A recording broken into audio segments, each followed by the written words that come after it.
see, and they separate them, so you'll now see color. In the Danish documents, you won't see color because they don't ever, the US documents ask you race, right? So from 1920, you'll see race. Danish census does not ask for race. They could care less in a certain respect, right? So where you will see race is in the matricles. The colored population that owned buildings were listed first name first. So layout, right, would be named first name first. The white population would be named last name first. But it helped because now you could go in alphabetical order and find whoever ancestor you have, and you may find them on both sides. Okay? Diaries and journals. There was a gentleman on the island of St. John that had a diary from the time he left Denmark. He had been going to school in Germany, and he was Danish, and he traveled through on the port and ended up in St. Croix, and he wrote a journal. He wrote a journal till the day he died, passed it on to his son, and then another son. So this journal went a long time. He indicated that he went to St. Croix, and they assigned him to St. John. He ended up in St. John somehow or the other. And before he left St. Croix, he bought a slave for companionship. Female slave. He brought her over. They had a child. And he wrote down day to day, you know, we are no longer together. Could you?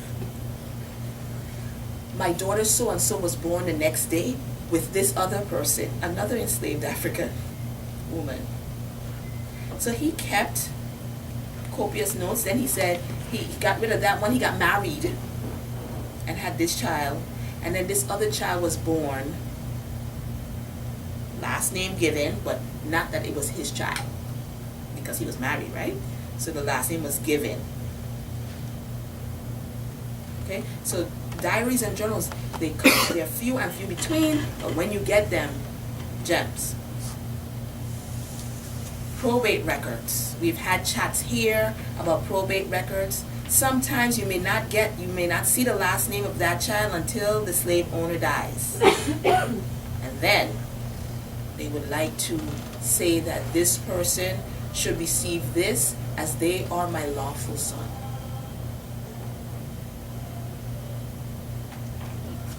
So, documents you should look at. Now, how do we use these resources?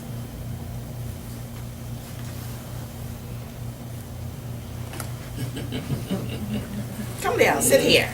Oh, let me come close to you. So I picked Liam to sort of look through My business. these documents and see what I could find. And I'm not going to give him all the answers because he's a genealogist, he's studying his own family history, and part of learning your family history is being able to see it for yourself and go, look, and scream. This library allows you to scream and make a little bit of noise and so forth when you have found the person you want to find, right? You can imagine the excitement. I know some of you are bored. Okay, so Leal Robinson, his mother's name is Faye. Faye, yeah. His grandmother's name, Anne Dalmaida Bishop. Yeah, Anna. Sorry, Anna. I can't correct it because we're on PowerPoint. That's all right, it doesn't Excuse matter. me. But you're on the right track. Lionel Dalmaida. Absolutely right. And Alexander, Dalmaida. Yeah. That's a lineage. He has a whole family history like that, right? Where do you think Dalmaida comes from? I think it comes from Portugal. Originally Portugal, and then it started getting, I guess, different versions along the way. And some people pronounce it Dalmida, some people, it should have been the Almeida, and all different sorts of ways they pronounce it. Do you agree with him? Yeah. Yes. So the challenge was, who are Alexander's parents and where did they come from?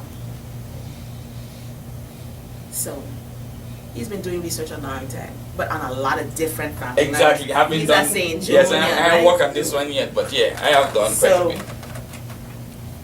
The first thing I looked at is the census. I wanted to see if I could find the same information that he had, right? So, yeah, turn it off, Sophia, please. So, and this is really bad, but we're in St. John here, and this census shows several Dalmaidas living in Bordeaux. Bordeaux, absolutely right. Yeah. Bordeaux, St. John, for those of you who didn't realize. Bordeaux, St. John. And there is Dalmaida. It looks like the children of Dalmaida, but here's Alexander Dalmaida. He's there with his wife, Eleonora, and some kids, right? Yep. And it indicates that they are married. We'll look at something bigger so I can see. It indicates that they're married and they're from St. John, and that he deals with coal and sometimes on the farm. And in fact, Mr. Dalmaida really ends up, and this is after slavery, right? So that's way after slavery. That's 1917, yeah, right? That's way after. So he was not born during slavery, but the next generation up would be, because he's born 1854 to 56, right? This is where most people get stuck.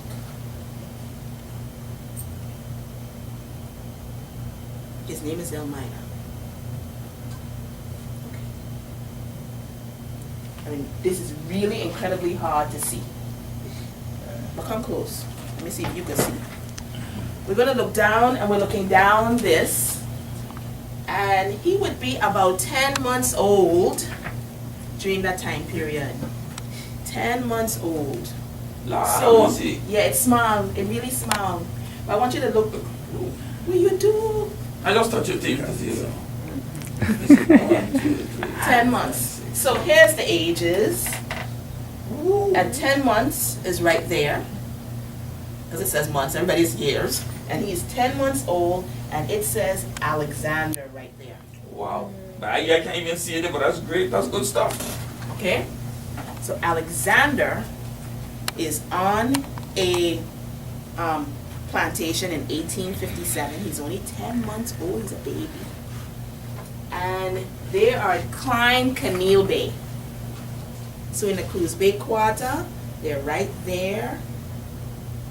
The way that they're listed are all the men first, all the women second, and all the children afterwards. It's how they listed them in certain time periods. I have a question. Yes.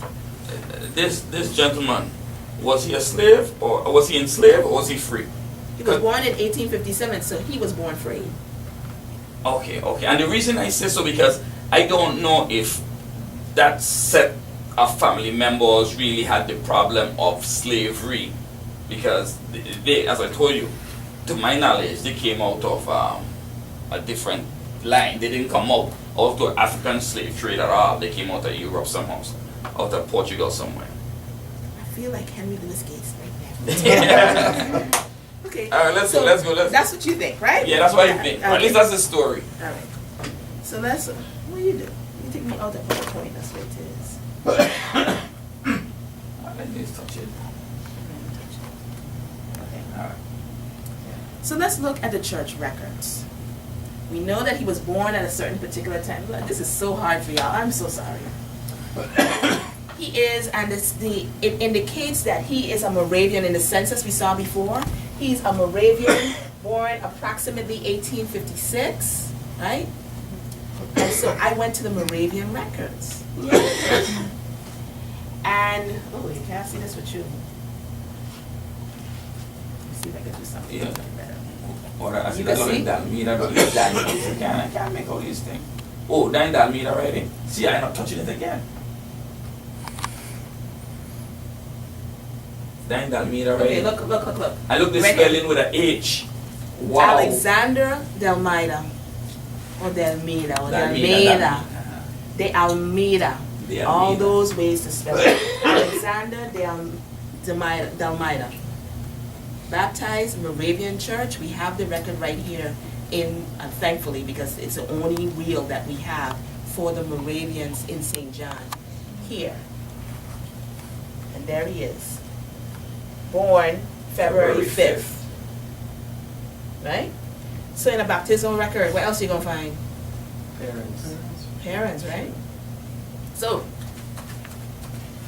this is the father's line. It indicates Anthony Doherty.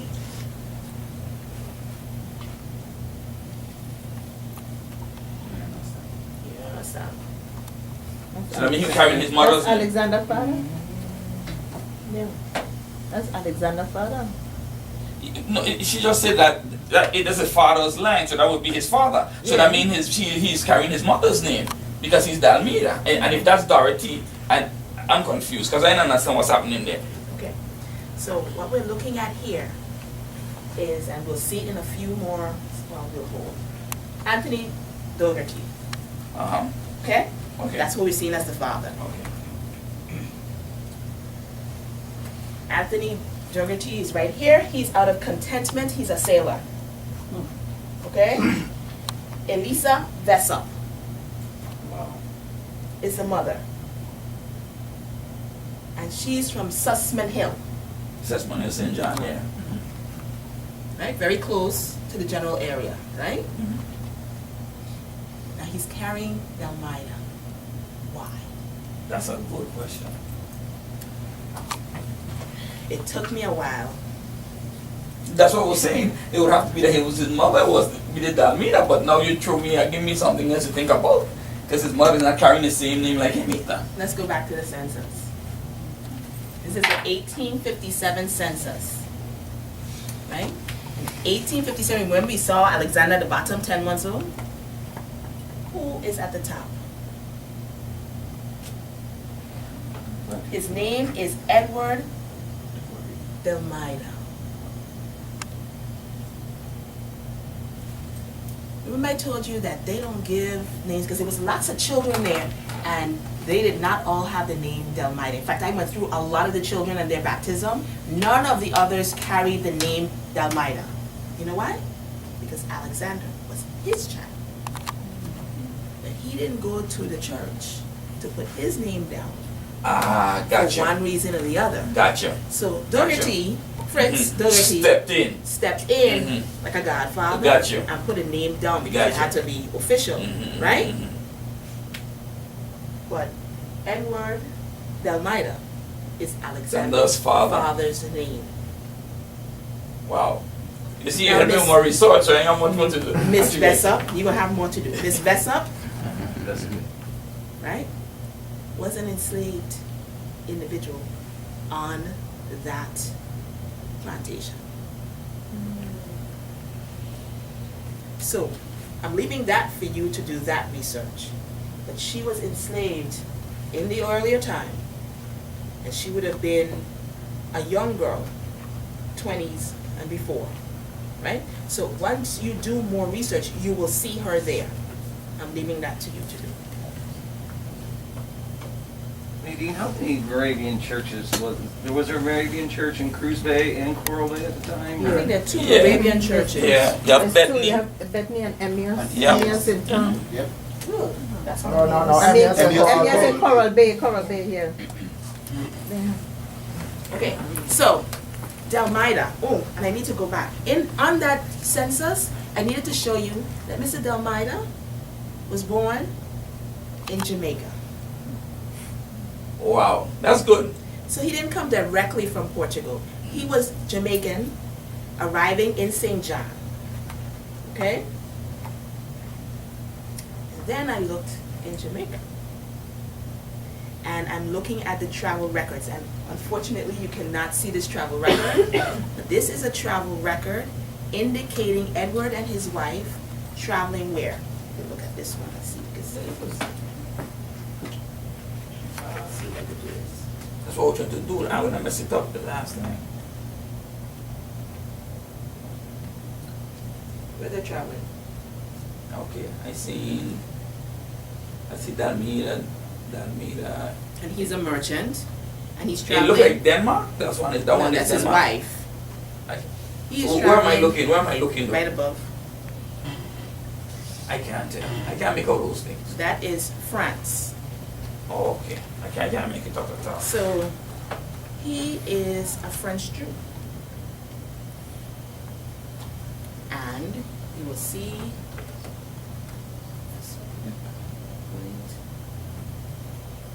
Oh, sorry, I done to Donna. Yeah, you don't know, yeah. But he is traveling back and forth between France and Jamaica and then comes back to St. John, right? So you will see a lot more. They talk about the census, and I had a document that talked about the census for Bordeaux and certain areas in France, and de Almeida or de Almeida are there. Yeah. And they're talking about them traveling out because of some conflict. And Dr. Corolla could probably tell me what that conflict was. But nevertheless, Well, the dead giveaway is Bordeaux, which was the center of the French Sephardic Jews. see? So, having said that, there's more research for you to do. Thank you. At least you give me a start. When you married like that, let's give her a hand. That was good, man. That was good. Thank Rise. Because I'm going to do Donna Dells now. you. Okay, we're gonna bring the chair for Donna Dells. Let me see.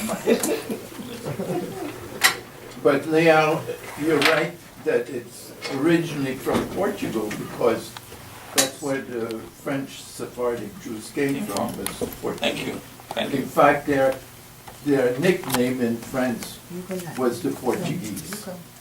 That's what they were One or two of you. nicknamed as, the Portuguese. Both of you can come. Thank you, Doc. There's your... Well, sir. Sorry. Okay. We want 2 chairs? I'll move my bag. I did some Donna Dells too because... Wait, hold on. Okay, so I have 2 Donna Dells here. A Donna Dell and a Donna Dell in-law. But between the 2 of them, But you fall off a chair. okay, so I messed this one up a little bit because I switched names, but we're talking about cousins. So I want you to look at this and we're going to correct it as we go because I switched your name, your husband's name with his name, and then his father, but not the great-grandfather. So y'all going to work with me.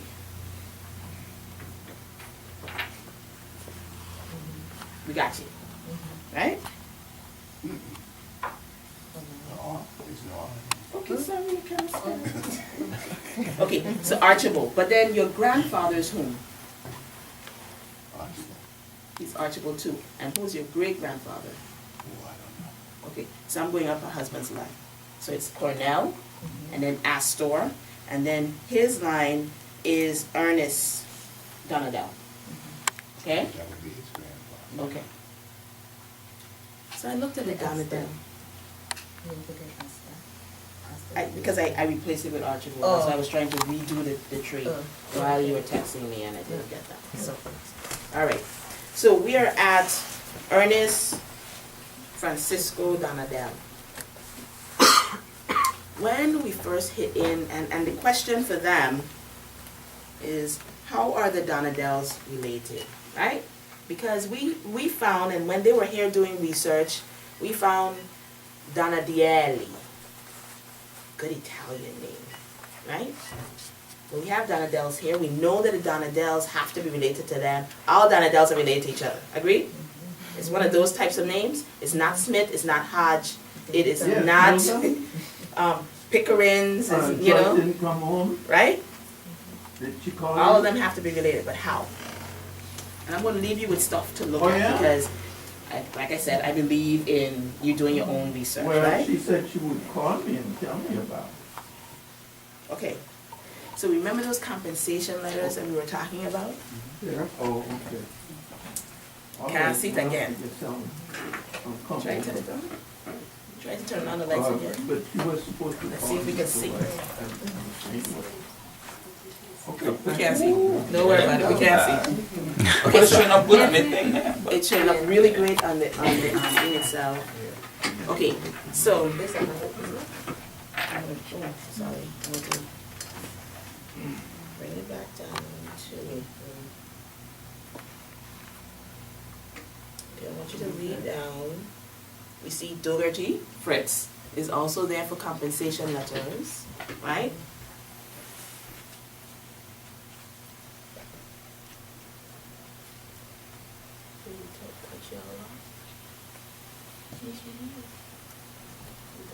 Oh, you see somebody? Joseph?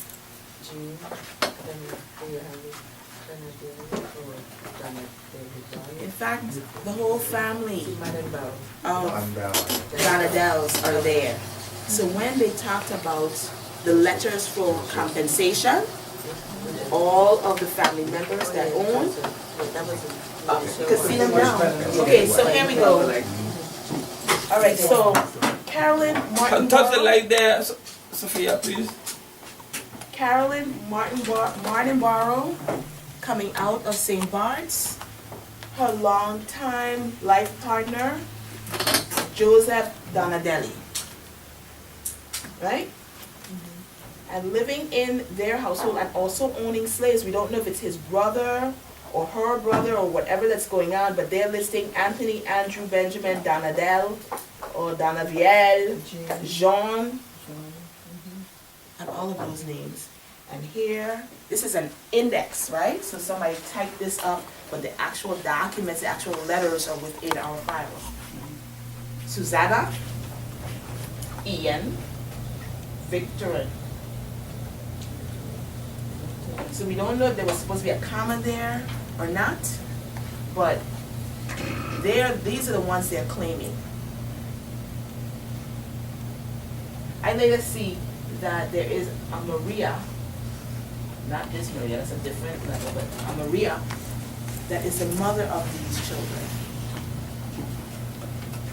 I see it back before this document is created, right? So we know that they were slave holders. Okay?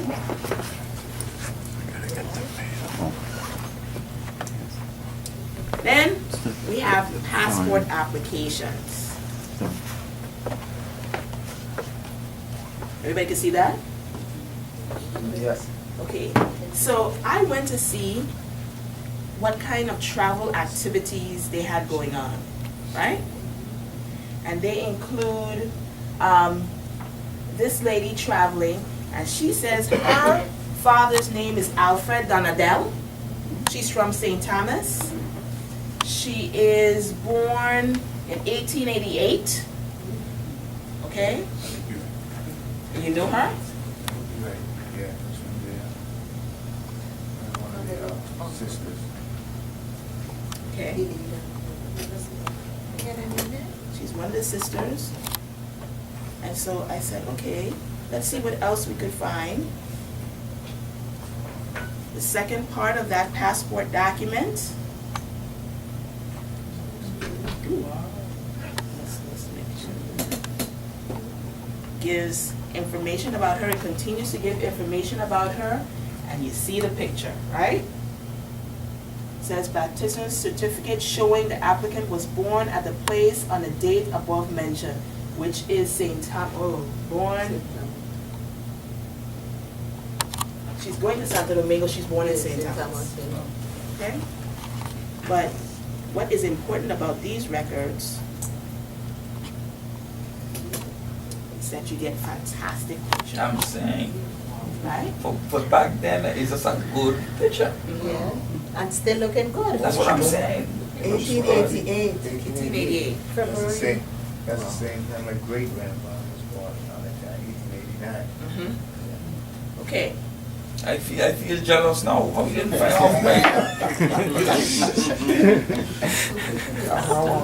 Okay, so she belongs to Alfred, right? Alfred, they call him, but you're saying Alfred. Yes. It's like the other one. No, I think it's the same one. So I said, you know, I want to find Ernest, right? So I went and I looked for him.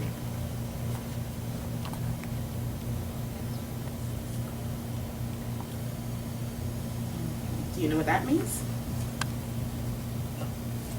He traveled to New York and was looking to get his naturalization papers, right? in doing so, he filed an application. There is a file. When they do these applications, they have to take testimony and so forth. There is a file at the National Archives that has his name on it. And that is a number that you will use to get who his parents are, where they come from, why he's applying, what he does, who he knows, all of that information. And it's a matter of an email to them requesting it. Okay? So you will now get all the information you're looking for, and I am figuring, because I traced the Donna Dells coming down, you're about one generation between Ernest and the Donna Dells. Ignacio. Oh, yeah, okay. But I don't think it's Joseph. I don't think it's Joseph. I think it's Ignacio. But I may be wrong. I've been wrong before, right? Joseph was the one in the census for 1848 that said he came from Venice, Italy. Yes. Ignacio. But his dates leave still a generation between his dates and Joseph. Joseph may have been his grandfather, but Ignacio is the correct age. The only Donna Dells, male Donna Dells, registered with during that time period. Of 18 How am I going into my files? Of 18, he was born 1890 something. Okay, but Right? this one was born, Joseph was born 1830s. No. Yeah, you're right. Because when we So he would be 60 years old when he is born. yeah, so that's what I said, Joseph, huh? Joseph would be his grandfather. Yeah. Ignacio would be his father. What about the He's one that- right at the correct age. Honest father. Yes. Oh, okay, What about the okay. one that was coming out of St. Box? That's the mother's side. That's- No, it was a down there. You saw it right over there. Coming out. Yes, he was traveling back from St. Bart's. He wasn't born in St. Bart's. He was traveling from Oh, St. he's trapped, Bart's. that's right, he was trapped. But we went to look for him, man. Okay, so let me go back into. Okay, so y'all need that number. I'll give you the number afterwards. Now I'm going to give you documents so you can see what you're going to do, and then I'm ready to go. Okay? Y'all ready? You can handle doing a genealogy? What about it? Yes, put me in the picture. Thank you so much, Donna Dells. Okay, so here are, and you will share. You took a share. I'm doing 3, so. Okay. Now, I was studying someone named Caritas Francois. Caritas Francois. And Caritas, I thought, was my 4 times great grandmother. It wasn't, it was Clara. In fact, they had a relationship with the same person. But because the names were so close, I thought they were the same person, or that one was the mother of the other. One is older than the other by 15 years. So look at the documents, right? Carita or Corita, however her name is spelled in different places, will show up on your documents. Tell me what you see or what you learn about her in the, I think you have 4 documents. Yeah, which one you're looking at? So All of them? you're looking at all of them. So you have documents that are, you have in front of you a probate registration, right?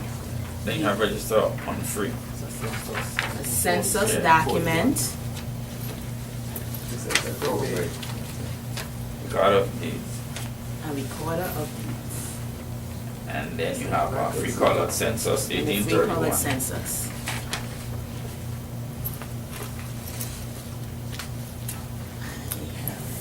No, they're gonna have to move on because.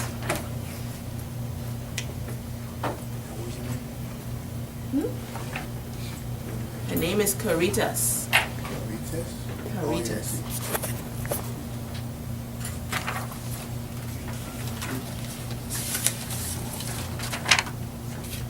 All of us have the same thing. All you have the identical documents. So this is a test. It's not a test, it's just an exercise. Sometimes, I mean, one of the things you're going to learn is that it's not always easy, and it's kind of hard to read the documents. Yeah.